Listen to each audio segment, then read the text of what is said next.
ಸಿಂಗಾರಿ LLB ಅನ್ನೋದು ನನ್ನ ಹೆಂಡತಿ ಮುದ್ದು ಹೆಸರು.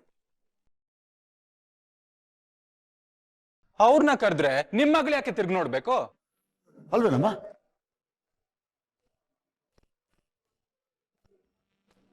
ಪುಟೆ, ಅವ್ರ ಹೆಂಡತಿನ ಏನೋ ಆತರ ಕರಿತಾ ಇದಾರಂತೆ. ನಿನ್ನೇನಾದ್ರೂ ಅವ್ರು ಆತರ ಕರೆದ್ರೆ ನನ್ಗೆ ಹೇಳಮ್ಮ, ನಾನು ನೋಡ್ಕೊಂತೀನಿ ಅವ್ರನ್ನ. ನೀವು ಸುಮ್ಮನೆ ಇರ್ಬೇಕು.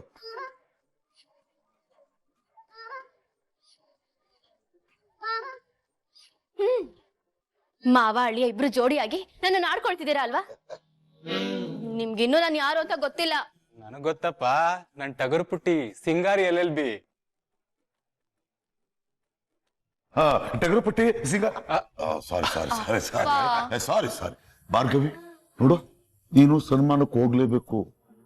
ಅವ್ರ ಸನ್ಮಾನ ಕೊಡೋದನ್ನ ನಿರಾಕರಿಸ್ತಾ. ಅರ್ಥ ಆಯ್ತಲ್ಲ?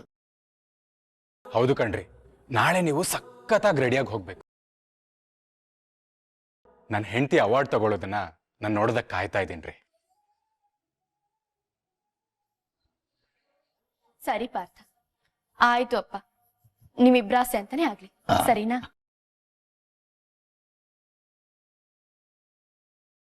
ಥ್ಯಾಂಕ್ ಯು ಟಗರು ಪುಟ್ಟಿ. ಸಿಂಗಾರಿ ಬ್ಯಾಂಗಲ್ ಬಂಗಾರಿ.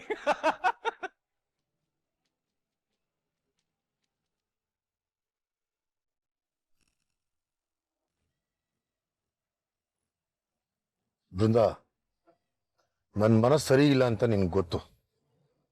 ಆದ್ರೂ ಒತ್ತಾಯ ಮಾಡಿ ಇದ್ಯಾವುದೋ ಪ್ರೋಗ್ರಾಮ್ ಕರ್ಕೊಂಡ್ ಬಂದಿದ್ಯಾ. ಮಾವ, ಇವತ್ತು ಹೊಸ ಲಾಯರ್ಸ್ಗೆ ಸನ್ಮಾನ ಮಾಡೋ ಮುಖ್ಯ ಅತಿಥಿನೇ ನೀವು. ನಿಮ್ ಲೆವೆಲ್ಲು, ಗತ್ತು, ಗಾಂಭೀರ್ಯ ಏನು ಅನ್ನೋದು ಅವ್ರಿಗೆ ಗೊತ್ತಾಗ್ಬೇಕು ಅಲ್ವಾ? ಅದು ಅಲ್ದೆ ಮೊನ್ನೆ ಕೇಸ್ ತಗೊಂಡ್ ಬಂದ ಅಕ್ಕ ಮಂಗಿ ನಿಮ್ಮನ್ನೇ ಆಡ್ಕೊಂಡ್ ಹೋದ. ಅಂಥವ್ರಿಗೆಲ್ಲ ಉತ್ತರ ಕೊಡೋದ್ ಬೇಡ್ವಾ ಮಾವ? ಅದಕ್ಕೆ ನಾನೇನ್ ಮಾಡ್ಬೇಕು? ಮಾವ, ಕಾಲ ಬದಲಾಗಿದೆ. ಜನರಿಗೆ ನೆನಪಲ್ಲಿರ್ಬೇಕು ಅಂದ್ರೆ ನೀವು ಚಾಲ್ತಿಲಿರ್ಬೇಕು. ನೀವು ಇಂಥ ಪ್ರೋಗ್ರಾಮ್ಗೆ ಹೋಗ್ಬೇಕು. ನಿಮ್ಮನ್ನ ಆಡ್ಕೊಳ್ಳೋ ಕಣ್ಣು ಕುಕ್ಕಬೇಕು.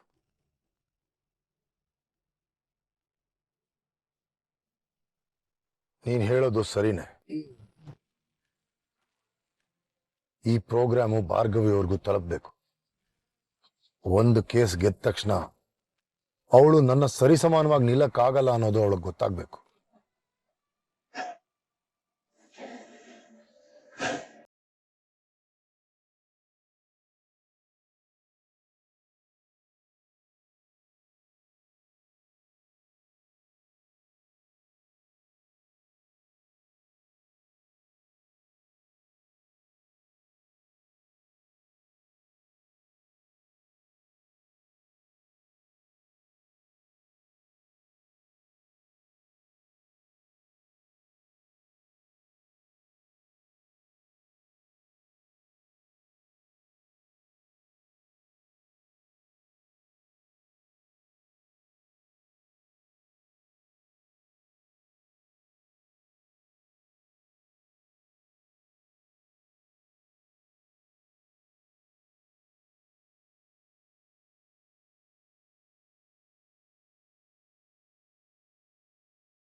ಪಾರ್ಥ, ನಾನೇನ್ ದೊಡ್ಡ ಸಾಧನೆ ಮಾಡ್ಬಿಟ್ಟಿದ್ದೀನಿ ಅಂತ ನನ್ಗೆ ಸನ್ಮಾನ ಇಲ್ಲ. ಸುಮ್ನೆ ಇದೆಲ್ಲ ಬೇಕಾ? ಪಾರ್ಥ, ಸೋತಾಗ ಅತಿಯಾಗಿ ಕುಗ್ಬಾರ್ದು, ಗೆದ್ದಾಗ ಅತಿಯಾಗಿ ಹಿಗ್ಬಾರ್ದು, ಹಾಗಂತ ನಮ್ಮ ಅಪ್ಪ ಯಾವಾಗ್ಲೂ ಹೇಳ್ತಾ ಇರ್ತಾರೆ. ಒಂದ್ ಕೇಸ್ ಗೆದ್ದು ಈ ತರ ಸನ್ಮಾನ ಎಲ್ಲ ಮಾಡಿಸ್ಕೊಳಕ್ಕೆ ನಂಗೇನೋ ಒಂಥರ ಮುಜುಗರ ಅನ್ಸ್ತದೆ. ನಿಮ್ಮ ಈ ವಿನಯ, ಸರಳತೆ ಬಗ್ಗೆ ನನಗೂ ಮೆಚ್ಚುಗೆ ಇದೆ. ಆದ್ರೆ ನೀವೇನು ಸಾಧನೆ ಮಾಡಿಲ್ಲ ಅಂತ ಹೇಳ್ತಿದ್ದೀರಲ್ಲ, ನಾನು ಅದನ್ನೊಪ್ಪಲ್ಲ. ನಿಮ್ಮ ಈ ಧೈರ್ಯ, ನಿಷ್ಠೆ ಎಲ್ರಿಗೂ ಒಳ್ಳೇದಾಗ್ಬೇಕು, ಯಾರಿಗೂ ಮೋಸ ಆಗ್ಬಾರ್ದು ಅನ್ನೋ ಸಾಮಾಜಿಕ ಕಳಕಳಿ, ಇದೆಲ್ಲ ಜನ ಗಮನಿಸ್ತಾರೆ. ಫಸ್ಟ್ ಕೇಸಲ್ಲೇ ದ ಬೆಸ್ಟ್ ಲಾಯರ್ ಜೊತೆ ನಿಂತ್ಕೊಂಡು ಆರ್ಗ್ಯೂ ಮಾಡೋದು, MLA ಅವ್ರನ್ನ ಎದುರು ಹಾಕೊಂಡು ಅವ್ರ ಹೆಂಡತಿನೇ ಜೈಲಿಗೆ ಕಳ್ಸೋದು, ಇದೆಲ್ಲ ಸಾಧಾರಣ ವಿಷಯ ಅಲ್ಲ ಭಾರ್ಗವಿ. ಅಷ್ಟೇ ಯಾಕೆ, ಅದೆಷ್ಟು ಜನರಿಗೆ ಫೀಸೇ ತಗೊಳ್ದೆ ಸಹಾಯ ಮಾಡ್ತೀರಾ ಹೇಳಿ? ಮೊನ್ನೆ ಅಷ್ಟೇ ಕಾಲ್ ಮುರಿದಿದೆ ಅಂತ ಬಂದ ಫ್ಯಾಕ್ಟ್ರಿ ವರ್ಕರ್ಗೆ ಅವ್ರ ಓನರ್ ಕಡೆಯಿಂದ ದುಡ್ಡು ಸಿಗೋ ಹಾಗೆ ಮಾಡಿಲ್ವಾ? ಆ ವಯಸ್ಸಾದ ಅಜ್ಜಿಗೆ ಅವ್ರ ಮನೆ ವಾಪಸ್ ಸಿಗೋ ಹಾಗೆ ಮಾಡಿ. ಇಷ್ಟೆಲ್ಲ ಮಾಡಿನೂ ನಾನು ಏನು ಮಾಡಿಲ್ಲ ಅಂತ ಹೇಳ್ತಿದ್ದೀರಲ್ಲ? ಇದಕ್ಕೆಲ್ಲ ಕಾರಣ ನೀವೇ ಅಲ್ವಾ ಪಾರ್ಥ? ನನ್ ಜೊತೆಗ್ ನಿಂತು ನನ್ ಗೆಲುವಿಗೆ ಕಾರಣ ಆದವ್ರು ನೀವು. ನಿಮಗ್ ಸನ್ಮಾನ ಮಾಡ್ಬೇಕು. ಸನ್ಮಾನ ಗಂಡನ್ಗೆ ಮಾಡಿದ್ರೇನು ಹೆಂಡತಿಗೆ ಮಾಡಿದ್ರೇನು? ನಾವಿಬ್ರು ಒಂದೇ ಅಲ್ವಾ?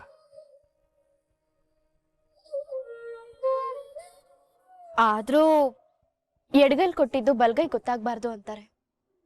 ಇದನ್ನೆಲ್ಲ ಹೇಳ್ಕೊಂಡ್ ಹೋಗ್ಬೇಕಾ ಹೇಳಿ? ಹೂ, ಈ ಲಾಯರ್ ಜೊತೆ ವಾದ ಮಾಡಿ ಗೆಲ್ಲಕ್ ಆಗಲ್ಲ ಕಣ್. ಆದ್ರೂ ಆರ್ಗ್ಯುಮೆಂಟ್ ಅಲ್ಲಿ ನಾವು ಸ್ವಲ್ಪ ಮುಂದೆ ಇದೀವಪ್ಪ. ಈ ಸನ್ಮಾನ ಕೇವಲ ನಿಮ್ಮನ್ನ ನೀವು ಮಾಡಿರೋ ಕೆಲಸ ಹೆಣ್ಮಕ್ಳಿಗೆ ಸ್ಫೂರ್ತಿ ಆಗ್ಲಿ ಅಂತ. ಸುಮ್ನೆ ಬನ್ರಿ, ಬನ್ನಿ. ಆ ಬರ್ತೀನಿ. ಆದ್ರೆ ಅಪ್ಪಿ ತಪ್ಪಿನೂ ನಿಮ್ ಕೈಗೆ ಮೈಕ್ ಮಾತ್ರ ಕೊಡ್ಬೇಡಿ ಅಂತ ಹೇಳ್ತೀನಿ. ಯಾಕೆ? ಯಾಕೆ ಅಂದ್ರೆ ನೀವ್ ಇಲ್ಲೇ ನನ್ನ ಇಷ್ಟೊಂದು ಹೊಗಳ್ತಾ ಇದ್ದೀರಾ. ಇನ್ನು ಅಲ್ಲಿ ನಿಮ್ ಕೈಲಿ ಏನಾದ್ರೂ ಮೈಕ್ ಸಿಕ್ಬಿಟ್ರೆ ಇವತ್ ಯಾರು ಮನೆಗೆ ಹೋಗಂಗಿಲ್ಲ. ಆಹಾ, ಸಿಂಗಾರಿ ಎಲ್ಲೆಲ್ಬಿ, ಬನ್ನಿ, ಲೇಟ್ ಆಯ್ತು, ಹೊರಡೋಣ.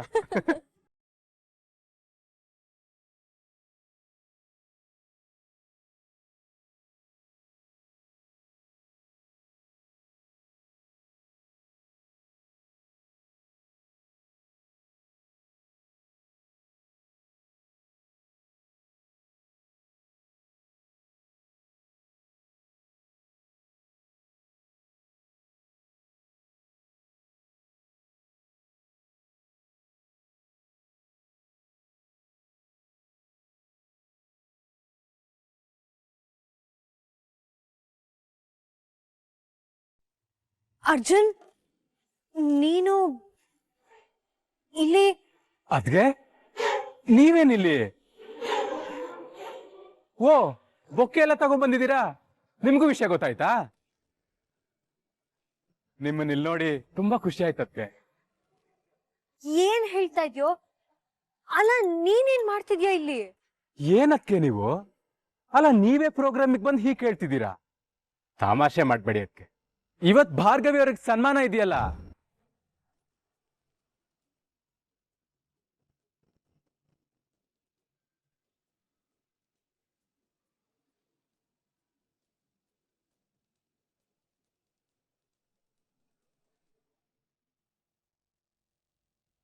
ಯಾರೋ ದೊಡ್ಡ ವ್ಯಕ್ತಿ ಬಂದು ಭಾರ್ಗವಿಗೆ ಸನ್ಮಾನ ಮಾಡ್ತಾರಂತೆ. ಸರ್ಪ್ರೈಸ್ ಅಂತಂದ್ರು. ಸನ್ಮಾನ ಆಗ್ತಿರೋದು ಭಾರ್ಗವಿಗ? ಅದ್ಗೆ ಅವ್ರ ಸಾಮಾಜಿಕ ಕಳಕಳಿ ನೋಡಿ ಸನ್ಮಾನ ಇಟ್ಕೊಂಡಿದ್ದಾರೆ. ವಿಷಯ ಗೊತ್ತಿಲ್ಲದೆ ಮಾವನ್ ಕರ್ಕೊಂಡ್ ಬಂದ್ಬಿಟ್ಟೆ. ಅವ್ರೇನಾದ್ರೂ ಕೋಪ ಮಾಡ್ಕೊಂಡ್ರೆ ಈಗ ಏನ್ ಮಾಡ್ಲಿ? ಅದ್ಗೆ ಏನಾಯ್ತು? ಏನ್ ಯೋಚನೆ ಮಾಡ್ತಾ ಇದ್ದೀರಾ? ಯಾಕೋ ಟೆನ್ಷನ್ ಅಲ್ಲಿರೋ ಹಾಗಿದೆ. ಸನ್ಮಾನ ಮಾಡಕ್ ಬಂದಿರೋ ಆ ದೊಡ್ಡ ವ್ಯಕ್ತಿ ಬೇರೆ ಯಾರು ಅಲ್ಲ ಅರ್ಜುನ್, ನಿಮ್ ಡ್ಯಾಡ್ JP ಪಾಟೀಲ್.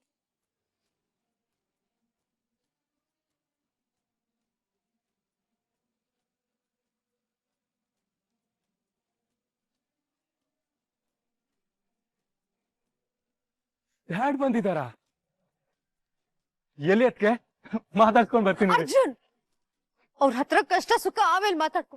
ಮೊದ್ಲು ಭಾರ್ಗವಿ ಮತ್ತೆ ಮಾವ ಎದುರು ಸಿಗ್ಬಾರ್ದು, ಹಾಗ್ ನೋಡ್ಕೊ. ಯಾಕಕ್ಕೆ?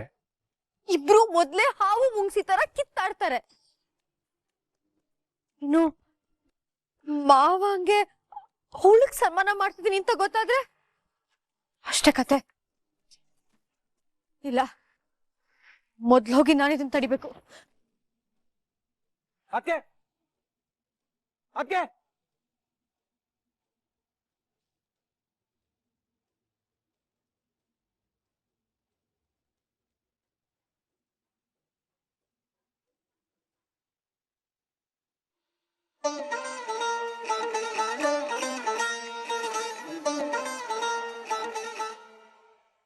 ಸರ್ ಇಲ್ಲೇ ಕೂತಿರಿ, ಪ್ರೋಗ್ರಾಮ್ ಸ್ಟಾರ್ಟ್ ಆದ ತಕ್ಷಣ ಬಂದು ಕರ್ಕೊಂಡು ಹೋಗ್ತೀವಿ.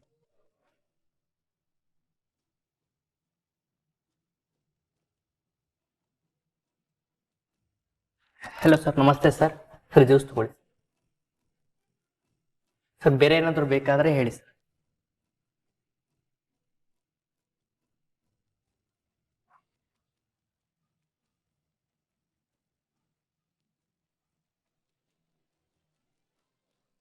Hello, excuse me. ಯಾರಿದ್ದೀರಾ ಅಲ್ಲಿ? ಜನರೇಟ್ ಆನ್ ಮಾಡ್ರು. ಮೇಡಮ್ ಇಲ್ಲೇ ಇರಿ, ಜನರೇಟ್ ಆನ್ ಮಾಡ್ಸೋದು ಬಂದ್ಬಿಡ್ತೀನಿ. ಯಾರ ಎಲ್ಲಿದ್ದೀರಾ? ಜನರೇಟ್ ಆನ್ ಮಾಡ್ರೋ, ಗೆಸ್ಟ್ ಬಂದಿದ್ದಾರೆ.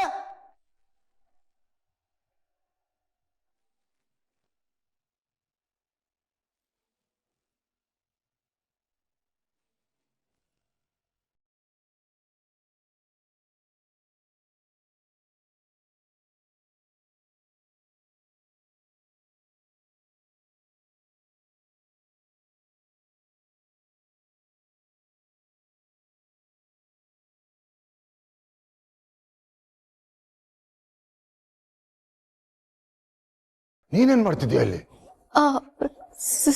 ಸನ್ಮಾನ.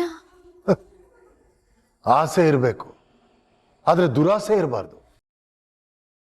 ನಿನ್ನ ನಾನಿರೋ ಜಾಗಕ್ಕೆ ಬಿಟ್ಟಿರೋದೇ ಹೆಚ್ಚು. ಈಗ ಸನ್ಮಾನ ಮಾಡ್ಕೊಳಕ್ ಆಸೆ. ಸರ್, ಇಲ್ಲಿ ಸನ್ಮಾನ ಇರೋದು ನನಗೇನೆ.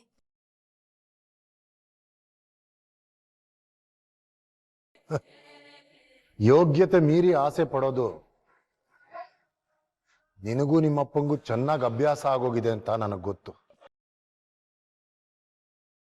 ಯೋಗ್ಯತೆನ ನೋಡಿ ಹೊಗಳಿನೇ ನನ್ನನ್ನ ಇಲ್ಲಿ ಸನ್ಮಾನ ಮಾಡೋದಕ್ಕೆ ಕರೆದಿರೋದು.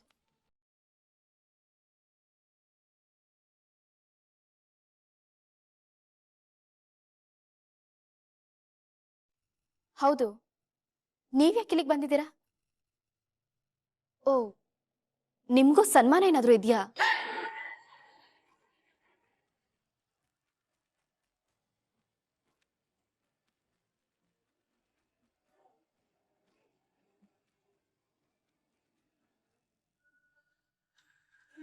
ಅಂದ್ರೆ ನನ್ನನ್ನ ಕರೆಸಿರೋದು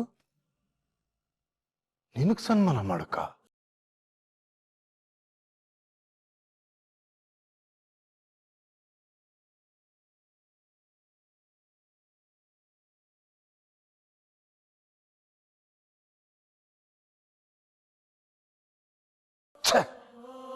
ನನ್ನ ಲೆವೆಲ್ ಏನು, ನಿನ್ನ ಲೆವೆಲ್ ಏನು?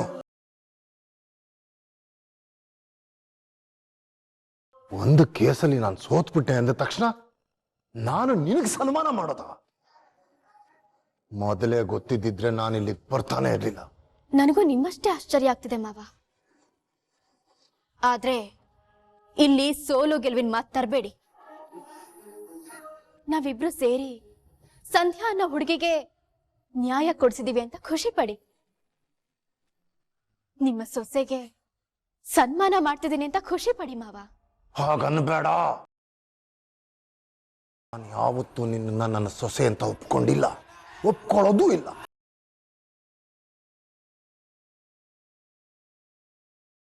ಹೋಗ್ಲಿ ಬಿಡಿ. ಅಲ್ಲ, ಇಲ್ಲಿ ಸನ್ಮಾನ ಮಾಡಿಸ್ಕೊಳ್ತಿರೋ ನನಗೆ ಬೇಜಾರಿಲ್ಲ. ಅಂಥದ್ರಲ್ಲಿ ನಿಮ್ಗೆ ಇಷ್ಟೊಂದು ಬೇಜಾರು? ಯಾಕೆ ಅಂತ ಕೇಳ್ತಿದ್ಯಾ? ನನ್ನ ಕೋರ್ಟಲ್ಲಿ ಅವಮಾನ ಮಾಡಿ ನನ್ನನ್ನು ನೋಡಿ ಹೆದರ್ತಿದ್ದವರೆಲ್ಲ ನನ್ನ ಆಡ್ಕೊಳ್ಳೋ ಹಂಗೆ ಮಾಡಿದ್ಯಲ್ಲ, ಇಷ್ಟು ಸಾಲದ್ದು ಅಂತ ಈಗ ನಾನು ನಿನಗೆ ಸನ್ಮಾನ ಮಾಡ್ಬೇಕಾ? ಅವಮಾನ ಮಾಡ್ದೆ ಅಂತ ಪದೇ ಪದೇ ಹೇಳ್ಬೇಡಿ. ತಪ್ಪು ಮಾಡ್ದವ್ರಿಗೆ ಶಿಕ್ಷೆ ಕೊಡ್ಸಿದೀನಿ ಅಷ್ಟೇ. ಸರಿ ಯಾವುದು ತಪ್ಪು ಯಾವುದು ಪರವಾಗಿ ನಿಂತು ಅವಮಾನ ಮಾಡಿಸ್ಕೊಂಡಿದ್ದು ನೀವು. ಓ, ಯಾವ ಕಾಲದಲ್ಲಿದ್ಯಾ? Don't be an emotional fool Bhargavi. ಅಲ್ಲಿ ಸತ್ಯ ಸುಳ್ಳು ಮುಖ್ಯ ಆಗೋದಿಲ್ಲ. ಯಾರು ಗೆದ್ರು ಯಾರು ಸೋತ್ರು ಅನ್ನೋದು ಇಂಪಾರ್ಟೆಂಟ್ ಆಗುತ್ತೆ.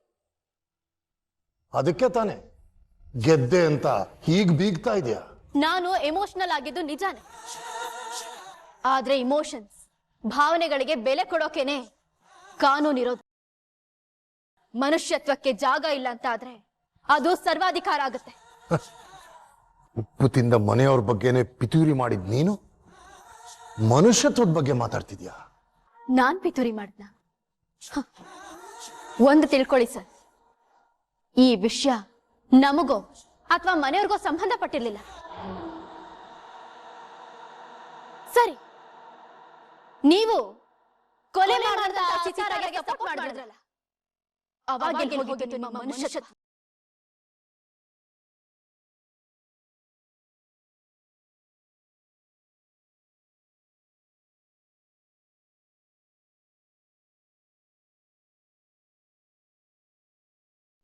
ಕರ್ನಾಟಕ ರಾಜ್ಯ ಹಿರಿಯ ವಕೀಲರ ಸಂಘದ ವತಿಯಿಂದ ಆಯೋಜಿಸಿರುವ ಈ ವಾರ್ಷಿಕ ಕಾರ್ಯಕ್ರಮಕ್ಕೆ ನಿಮ್ಮೆಲ್ಲರಿಗೂ ಆತ್ಮೀಯವಾದಂತ ಸ್ವಾಗತ, ಸುಸ್ವಾಗತ.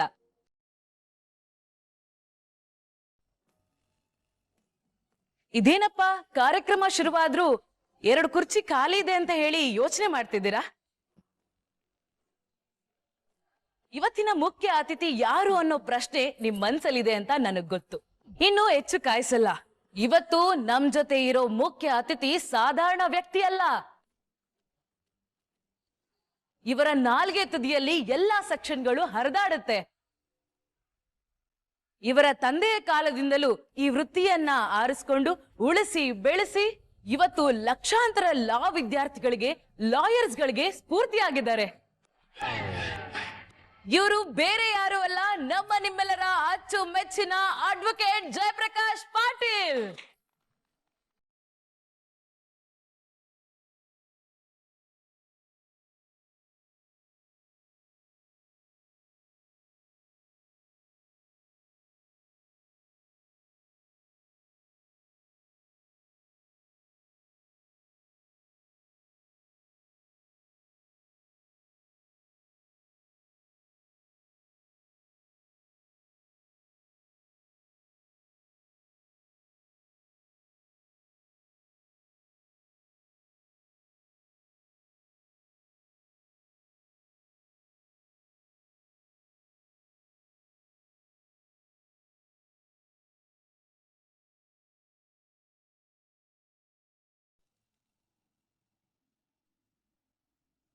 ಹಾಗೆ ಇವತ್ತು ನಾವು ಸನ್ಮಾನ ಮಾಡ್ತಿರೋದು ಒಬ್ಬ ದಿಟ್ಟ ಮಹಿಳೆಗೆ. ಲಾಯರ್ ಕೆಲಸ ಅಂದ್ರೆ ಸ್ವಲ್ಪ ಭಯನೇ. ಯಾಕೆ ಹೇಳಿ, ಒಂದು ಕೇಸ್ನಲ್ಲಿ ಸಾಕಷ್ಟು ಜನರ ಜೀವನ ಇರುತ್ತೆ. ಇನ್ನು ಕ್ರಿಮಿನಲ್ ಕೇಸ್ ಅಂತ ಬಂದ್ಬಿಟ್ರೆ ಗೂಂಡಾಗಿರಿ, ಬೆದರಿಕೆ ಎಲ್ಲವೂ ಇರುತ್ತೆ. ಹೀಗೆಲ್ಲ ಆಗತ್ತೆ ಅನ್ಕೊಂಡು ಎಷ್ಟೋ ಜನ ಹೆಣ್ಮಕ್ಳು ಈ ವೃತ್ತಿಯನ್ನ ಆಯ್ಕೆ ಮಾಡ್ಕೊಳ್ಳೋದಕ್ಕೆ ಹಿಂಜರಿತಾರೆ. ಅಂಥದ್ರಲ್ಲಿ ಈ ಹೆಣ್ಣು ಮಗಳು ಲಾಯರ್ ಆಗಿದ್ದು ಅಷ್ಟೇ ಅಲ್ಲದೆ ಒಂದು ಬಡ ಹೆಣ್ಣಿನ ಪರವಾಗಿ ನಿಂತು ಅವಳಿಗೆ ಆದ ಅತ್ಯಾಚಾರಕ್ಕೆ ನ್ಯಾಯ ಸಿಗೋ ಹಾಗೆ ಮಾಡಿದ್ದಾರೆ. ಬಡಬಗ್ಗರಿಗೆ ಧನಿಯಾಗಿ, ನೊಂದವರಿಗೆ ನೆರಳಾಗಿ, ಸಾಮಾಜಿಕ ಕಳಕಳಿಯಿಂದ ಎಷ್ಟೋ ಜನರಿಗೆ ಸಹಾಯ ಮಾಡಿ ನಮ್ಮ ನಿಮ್ಮೆಲ್ಲರಿಗೂ ಮಾದರಿಯಾಗಿರುವ ಜನರ ನ್ಯಾಯ ದೇವತೆ ಅಂತಾನೆ ಬಿರುದು ಪಡೆದಿರೋ ಶ್ರೀಮತಿ ಭಾರ್ಗವಿ ಅರ್ಜುನ್ ಪಾಟೀಲ್.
ಅಷ್ಟಕ್ಕೂ ನಮ್ಮ ಭಾರ್ಗವಿ LLB ಅವರು ಬೇರೆ ಯಾರೂ ಅಲ್ಲ, ನಮ್ಮ JP ಪಾಟೀಲ್ ರವರ ಸೊಸೆ.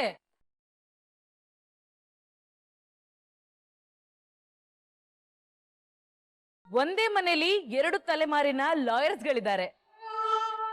ಒಂದೇ ಮನೆಯಲ್ಲೇ ಪೈಪೋಟಿನೂ ಇದೆ. ಒಂದು ತಲೆಮಾರಿಂದ ಮುಂದಿನ ತಲೆಮಾರು ನಡ್ಸ್ಕೊಂಡು ಹೋಗೋದಕ್ಕೆ ನಮ್ಮ JP ಪಾಟೀಲ್ ರವರಿಗೆ ತಕ್ಕ ಸೊಸೆ ಸಿಕ್ಕಿದ್ದಾರೆ. Congratulation sir. ನಿಮ್ಮ ಲೆಗಸಿ ಹೀಗೆ ಮುಂದುವರಿಲಿ.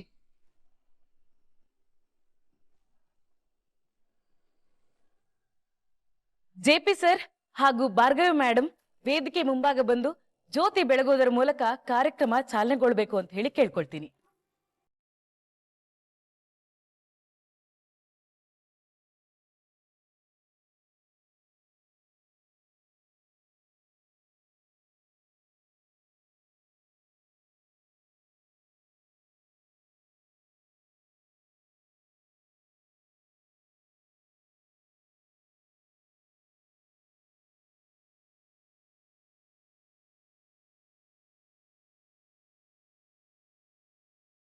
JP ಸರ್, ಈ ದಿಟ್ಟ ಮಹಿಳೆ, ನ್ಯಾಯ ದೇವತೆ ಅಂತಾನೆ ಹೆಸರು ಮಾಡಿರೋ ಭಾರ್ಗವಿ LLB ರವ್ರಿಗೆ, ಅಂದ್ರೆ ನಿಮ್ಮ ಸೊಸೆಗೆ ನಿಮ್ಮ ಕೈಯಾರೆ ಸನ್ಮಾನ ಮಾಡಿ ಗೌರವಿಸ್ಬೇಕು ಅಂತ ಹೇಳಿ ಕೇಳ್ಕೊಳ್ತಾ ಇದ್ದೀನಿ.